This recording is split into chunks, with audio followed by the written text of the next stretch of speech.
Bonjour, moi c'est Étienne Genier, j'ai 28 ans. Dans la vie, je suis chercheur au CNRS dans le développement de laser. Bonjour, alors moi c'est Sarah, j'ai 17 ans et je suis lycéenne.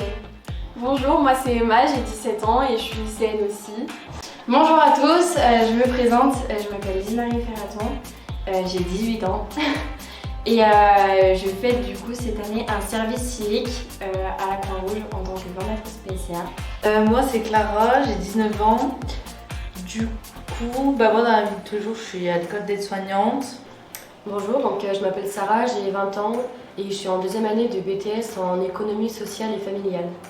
Moi c'est Léa, j'ai 16 ans et je suis lycéenne en première générale. Moi c'est Guillaume, Aurélie Et Margot. Ok, vous avez quel âge? 35 ans. 20 ans. 24, faut que je réfléchisse à chaque fois. Vous faites quoi dans la vie? Alors moi je travaille dans une station de ski et du coup c'est pour ça que je passe le PSE, c'est pour pouvoir passer mon brevet de pisteur secouriste par la suite. Moi je suis étudiante en lettres. Et moi je suis conseillère pénitentiaire d'insertion et de probation. Donc je suis membre de la Croix-Rouge depuis 1 an et donc c'est pour ça que je me suis investi sur cette formation pour développer mes compétences en secourisme et dans l'urgentisme. Moi j'ai décidé de devenir PSE parce qu'il m'est déjà arrivé dans mon quotidien de croiser des personnes qui auraient besoin que je les aide. Parce que ça suit les études vers lesquelles je veux m'orienter, donc c'est déjà une première approche avec l'aide à la personne en fait.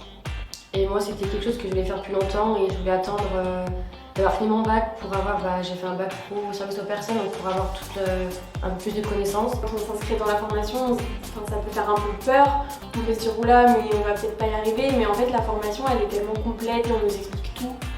Et puis les cas concrets aussi, ça nous met vraiment dans le bain. Et dans le groupe, tout le monde s'entend bien. Ouais. On parle avec tout le monde, il y a beaucoup de communication entre les formateurs, nous, il y a de la rigolade, mais aussi du travail, ce qui est bien, parce qu'il y a un temps de rigolade, mais un temps de travail aussi. On a eu des bons formateurs quand même. Des très bons formateurs. Et moi je me suis sentie assez à l'aise pour pouvoir parler, poser mes questions, essayer même en me disant je vais peut-être rater pour refaire après. Oui, pour moi c'est une expérience qui est enrichissante parce que tu apprends beaucoup sur le secourisme, mais c'est aussi une expérience humaine et finalement ça traduit parfaitement les valeurs de la Croix-Rouge. C'est une formation qui est extrêmement intéressante, mais par contre très prenante, donc il ne faut pas s'y engager à la légère. Ça pourrait être intéressant parce que c'est vraiment compliqué à gérer en termes d'horaire. Donc si vous n'êtes pas investi à 100%, il vaut mieux mettre ça de côté et il faut prendre des formations plus légères, plus basiques, qui demandent moins d'investissement.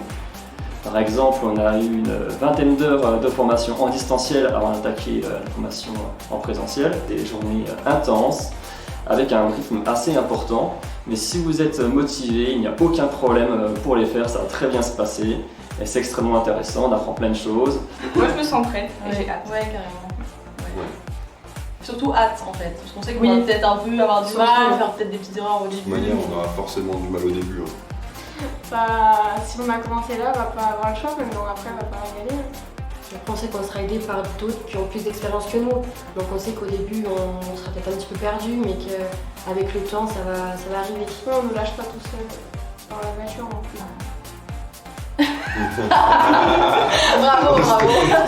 C'est ce qu'il fallait. On va pas rêver mieux. Des bénévoles pour la Croix-Rouge.